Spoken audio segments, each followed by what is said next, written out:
2047 vision విషయంలో చంద్రబాబు ప్రణాళిక అద్భుతంగా ఉందని గజపతి నగర కూటమి అభ్యర్థి కొండపల్లి శ్రీనివాస్ కొనియాడారు.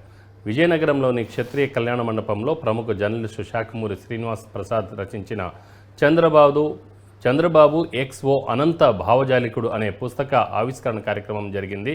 ఈ కార్యక్రమంలో టీడీపీ పొలిట్ బ్యూరో సభ్యులు పూసపాటి అశోక్ గజపతిరాజు, కలిశెట్టి అప్పలనాయుడు పాల్గొన్నారు. గత పాలనలో చంద్రబాబు చేసిన అభివృద్ధి విషయంలో ఆయనే సాటని కొండపల్లి శ్రీనివాస్ అన్నారు.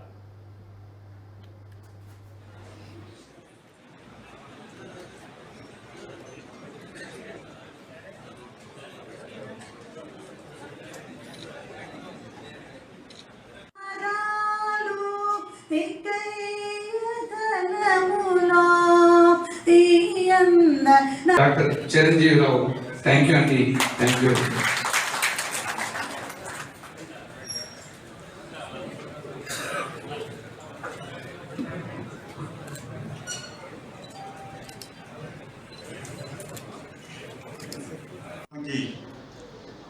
వారు కూడా మనకి రేపు విజయనగరం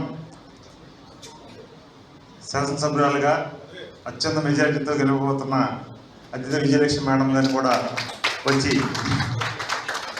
రెండు విషయాలు మాట్లాడవలసిందిగా కోరుతున్నాం.